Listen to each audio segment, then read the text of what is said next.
இன்றைக்கி நம்ம மாலைபட்சம் இன்றைக்கி சமையல் வந்து குக்கிங் வந்து நம்ம வீட்டில் தான் இன்றைக்கி வந்து பண்ண போகிறோம்.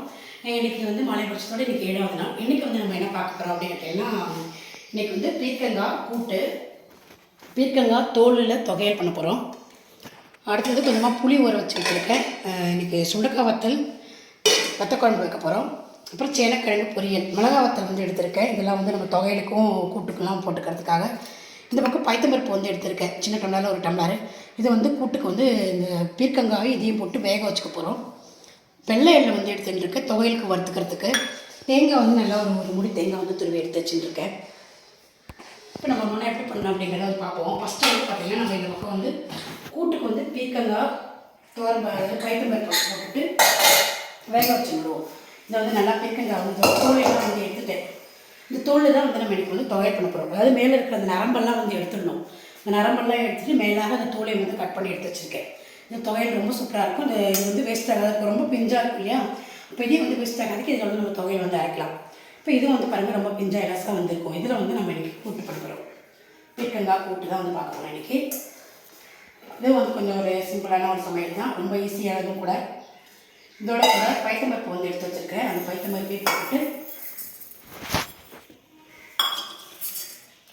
மஞ்சப்பொடி போட்டுட்டு இதை கொஞ்சமாக தண்ணி விட்டுட்டு வேக வச்சுக்க போகிறோம். அதுக்கு வறுத்துக்கிறதுக்குலாம் என்னெல்லாம் வறுக்க போகிறோம் அப்படிங்கிறது நமக்கு வந்து காட்டுறேன். இல்லை கொஞ்சமாக தண்ணி விட்டு வேக வச்சுக்கலாம். இப்போ நம்ம பீர்க்கங்காய் பொரிச்ச கூட்டு தான் வந்து பார்க்க போகிறோம். இந்த பக்கம் வந்து கூட்டுக்கு வேக வச்சாச்சு. இந்த சைடு வந்து பார்த்திங்கன்னா சேனக்கிழங்கு வந்து வேக வச்சுருக்கேன். சேனக்கிழங்கு ஃப்ரை பண்ண போகிறோம். அது வந்து ஒரு 3/4 வந்து வெந்தால் போதும். இந்த பக்கம் வந்து வச்சுருக்கேன். இந்த பக்கம் எண்ணெய் வந்து விட்டுருக்கேன், தேங்காய் எண்ணெய். இப்போ வந்து நம்ம ஃபஸ்ட்டு பொரிச்ச கூட்டுக்கு வந்து வறுத்து விடுவோம். எண்ணெய் வந்து விட்டுருக்கேன். உளுத்தம்பருப்பு கொடுப்போம். நான் ஒரு 3 ஸ்பூனுக்கு வந்து உளுத்தம்பருப்பு வந்து போட்டுருக்கேன். ஜீரகம் போட்டுக்கலாம் ஒரு 2 ஸ்பூனுக்கு. எல்லாம் குட்டி குட்டி ஸ்பூன் தான், அதனால் 2 எடுத்துருக்கேன். இதுக்கு வந்து பொரிச்ச கூட்டுக்கு மிளகா வத்தல் போட்டுக்கிறேன். ஒரு 4 மிளகா வத்தல் வந்து போட்டுக்கிறேன். காரம் வந்து நல்லா வேணும் அப்படின்னு கொஞ்சம் காரம் வந்து இருந்தால் நல்லா இருக்கும். ஒரு 4-5 மிளகா வந்து மிளகா வத்தல் வந்து எடுத்துருக்கேன். பெருங்காயம் வந்து கொஞ்சமாக போட்டுக்கலாம். இதை வந்து நம்ம நல்லா தவசை வந்து வறுத்து விடுவோம்.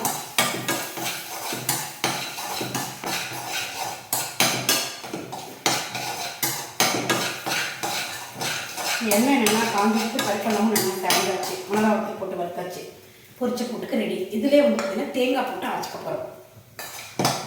இதை ஒரு சைடு மாற்றி வச்சுருவோம். அடுத்தது வந்து நம்ம தொகையல் எடுத்துப்போம். அடுத்தது வந்து நம்ம தொகையலுக்கு வந்து பார்த்திங்கன்னா எண்ணெய் வந்து விட்டுக்கலாம். எல்லாமே வந்து தேங்காய் எண்ணெய் தான் வந்து பண்ணுறேன். தேங்காய் எண்ணெய் வந்து விட்டுக்கிறேன்.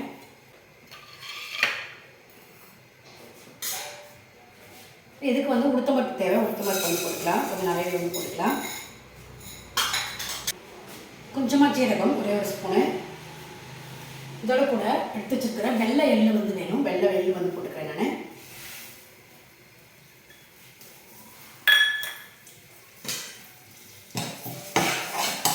இதோட கூட எவ்வளோ உங்களுக்கு காரம் வேணுமோ தகுந்த மாதிரி மிளகா வத்தல் வந்து போட்டுக்கோங்க. நான் ஒரு 4 மிளகா வத்தல் போட்டுக்கிறேன்.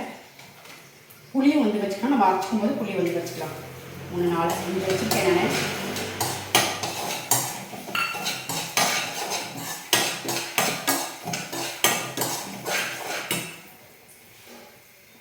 பெருங்காயம் போட்டுக்கலாம்.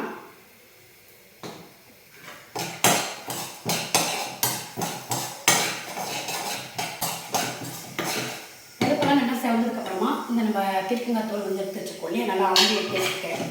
அதையும் வந்து போட்டு வதக்கிக்கலாம். கொஞ்சமாக கருவேப்பிலை வந்து போட்டுக்கலாம். நல்லா இருக்கும் வாசனையாக. இந்த கருவேப்பிலை வந்து போட்டுக்கலாம்.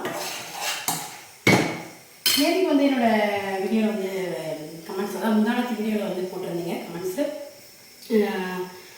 வாய்ஸ் சரியாக வந்து கேட்கல அப்படின்னு சொல்லிட்டு புரியலன்னு சொல்லிட்டு. சாரி, என்னோடய மைக் ப்ராப்ளமாக இருக்கலாம். அதனால் வந்து சரியாக கேட்கலையாக இருக்கலாம். இன்றைக்கி எப்படி கேட்குறதா என்ன எது அப்படின்னு சொல்லுங்க. அங்கே வந்து மைக்கில் தான் வந்து வச்சு பேசிட்டு இருக்கனால மைக்கோட சில ப்ராப்ளம் பின்ன மேலே இருக்கும்போது கொஞ்சம் சவுண்டெல்லாம் வந்து கேட்கும் இல்லையா? அதனால் வந்து கொஞ்சம் கேட்கலையாக இருக்கலாம். சரியா சாரி, கொஞ்சம் அட்ஜஸ்ட் பண்ணிக்கோங்க. மைக் ப்ராப்ளமாக இருக்கும், சீக்கிரமாக சரி பண்ணிடலாம். அதை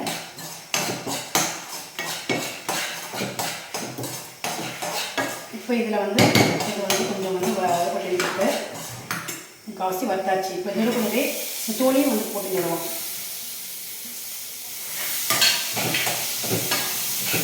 கூட கூட ஒரு கொத்து கருவேப்பிலையை வந்து போட்டுக்கலாம். கருவேப்பிலை நல்லா அருமையாக வந்து வச்சுருக்கேன். சும்மா ஒரு கைக்கு போட்டுக்கலாம்.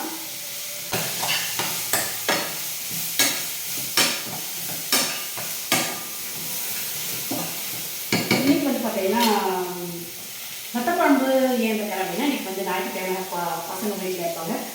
என்னோடய பொண்ணுக்கு வந்து பார்த்தீங்கன்னா இந்த கூட்டு தான் சாப்பிட மாட்டாங்க. இப்போ அவளுக்காக வந்து இந்த துவையல் சுண்டக்காய் வத்தல் துவையல் மானியம் பட்சத்தினால வத்தக்குழம்பு வந்து எடுத்துக்கலாம். சுண்டக்காய் வத்தல் போட்டு வெத்தெல்லாம் போட்டு வத்தக்குழம்பு இருக்காது எடுத்துக்கலாம். அதனால் நான் எனக்கு வந்து சில பேர் டவுட்டாக இருக்குங்க, கேட்கறதுக்கு யோசிக்கலாம் இருக்கும். அதனால் நான் அந்த மாதிரியே சொல்லிடுறேன். சுண்டக்காய் வத்தல் மரத்தக்காளி வத்தல் அதோட வத்தக்குழம்புலாம் வந்து எடுத்துக்கலாம். கண்டிப்பாக வந்து தப்பு கிடையாது. இப்போ அந்த வெத்தலை போட்டு நம்ம வந்து வத்தக்குழம்பு எடுத்துக்கலாம். அவளுக்கு வந்து வத்தக்குழம்பு இந்த மாதிரி இருக்குன்னா ரொம்ப பிடிக்கலாம். எனக்கு வந்து சுண்டக்காய் வத்தல் வத்தக்குழம்பு சேனை ஃப்ரை பண்ணால் ரொம்ப பிடிக்கும். சேனைக்கிழங்கு வேக வச்சுருக்கேன், அப்படி ஃப்ரை பண்ண போகிறோம்.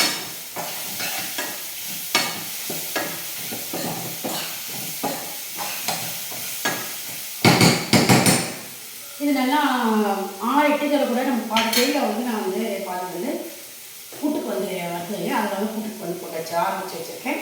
பாக்கி பாதி வந்து நம்ம வந்து தொகையிட்டு போட்டுக்க போகிறோம். நல்லா ஒரு மூடி பெரிய மூடிட்டு வந்து துணி வச்சு அந்த மூடியில் 2 பாதி வச்சுருக்கேன். இதுவும் நல்லா வறுபடட்டும். வறுபடட்டுமா ஆறிட்டு அரைச்சிக்க போகிறோம். அதுக்கப்புறமா நம்ம வத்தக்குழம்பு வைக்கிறது வந்து பார்ப்போம். ஃபஸ்ட்டு இது ஆற வச்சுடுவோம். வறுத்ததுக்கு அப்புறம்னா செவந்ததுக்கு அப்புறமா ஆஃப் பண்ணிவிட்டு நம்ம அடுத்தது வத்தக்குழம்பு பார்க்கலாம்.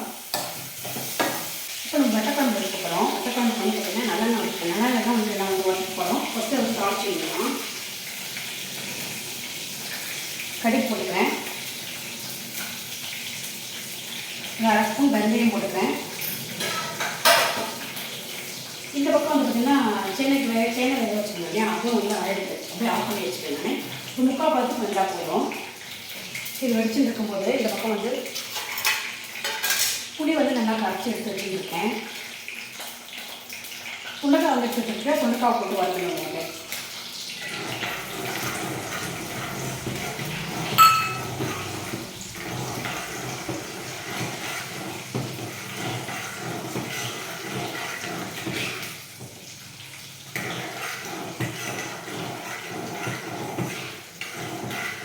சுண்டக்காய் வந்து எண்ணெயில் நல்லா வந்து வதங்கணும். அந்த அளவுக்கு கொஞ்சம் நம்ம வதக்கிடுவோம்.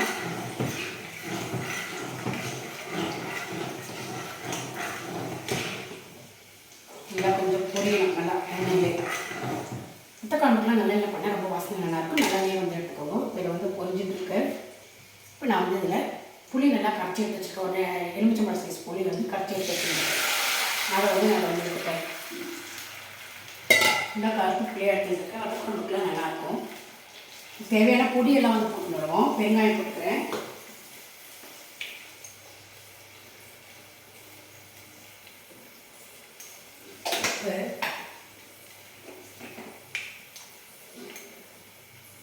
மஞ்சள். வத்தக்குழம்புக்கு வந்து பார்த்திங்கன்னா சாம்பார் பொடி மட்டும்தான் போட போகிறேன். நான் ரொம்ப நல்லாயிருக்கும்.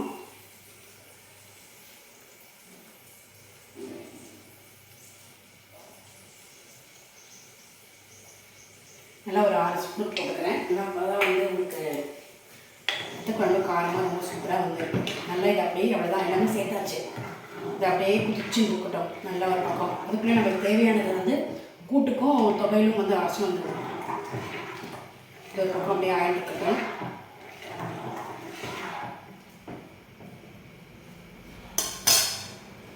அதுக்குள்ளே நம்ம போய் தொகையிலுக்கு வந்து அரைச்சி வந்துடுவோம். பார்த்திங்கன்னா நம்மளோட வத்தக்குழம்பு வந்து ஆகிடுது. நல்லா கொதிச்சுடுது. சூப்பராக வந்து ரெடி ஆகிடுது வத்தக்குழம்பு.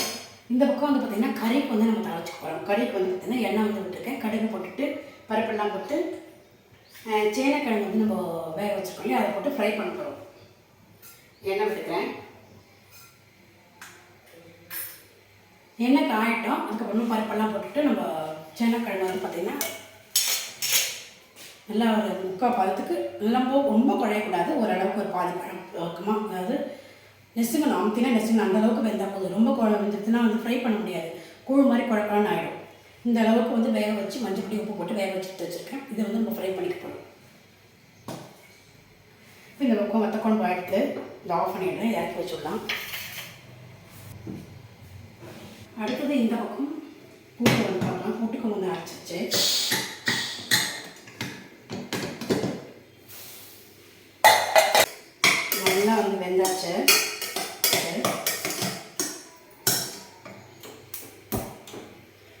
அரைச்சதையும் விட்டுட்டு கொதிக்க வைக்க வேண்டியது தான்.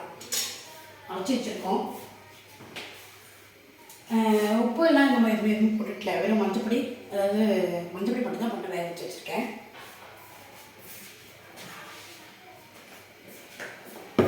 இந்த அரைச்ச வெடியை போட்டுட்டு நல்லா நைஸாக வந்து வறுத்ததெல்லாம் அரைச்சி எடுத்து வச்சுருக்கேன். பொரிச்ச கூட்டுக்கு தேவையானதை வறுத்தாச்சு, அரைச்சாச்சு.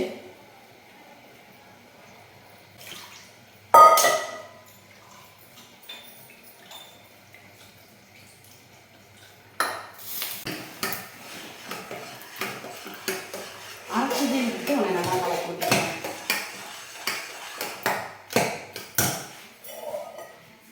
நல்லா மிக்ஸி ஜாரில் தண்ணி விட்டுட்டாச்சு. கொஞ்சமாக பெருங்காயம், உப்பு ஒன்றும் போட்டுக்கல, உப்பு வந்து போட்டுக்கலாம்.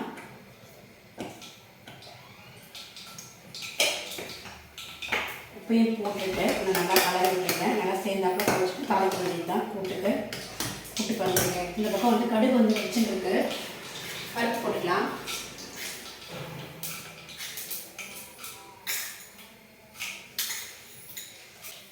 கடுகு வச்சதுக்கப்புறம் கடலைப்பருப்பு கொடுத்த பருப்பும் வந்து போட்டுருக்கேன். இந்த பக்கம் பொடி போட்டுடுவோம். கறிக்கு தேவையான பெருங்காயம் போட்டிருக்கேன். மஞ்சள் பொடி எப்படின்னா போட்டாச்சு. உப்பு கொஞ்சம் போட்டிருக்கோம். போட்டு அப்படியே ஃப்ரை பண்ண வேண்டியது தான். இப்போ நம்ம தேங்காயை போட்டு நல்லா ஃப்ரை பண்ணிக்கலாம். பொடியெல்லாம் வந்து போட்டாச்சு.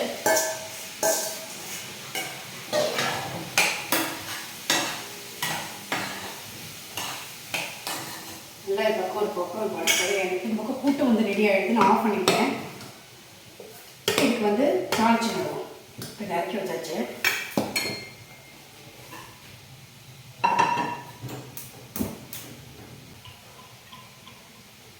தேங்காய் எண்ணெய் விட்டுருக்கேன். இப்போ கூட்டுக்கு எண்ணெய் வந்து விட்டுருந்தேன். எண்ணெய் நல்லா காஞ்சிடுது. கடுகு போட்டுக்கிறேன். ஒரே ஒரு ஸ்பூன் உளுத்தம்பருப்பு,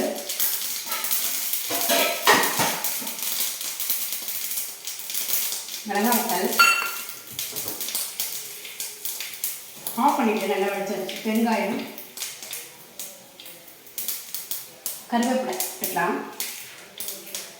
எண்ணெய் நல்லா காஞ்சி நல்லா திறந்து வச்சாச்சு. நம்ம கூட்டுக்கு வறுத்தது விட்டுருவோம்.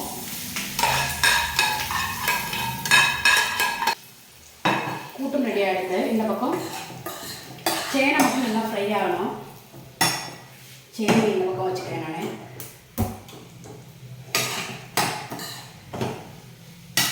இது நல்லா ஃப்ரை ஆகிட்டோம். ஃப்ரை ஆகிட்டு உங்களுக்கு காட்டுறேன். இப்போ நம்மளோட சேனை சூப்பராக நல்லா ஃப்ரை ஆகிடுது.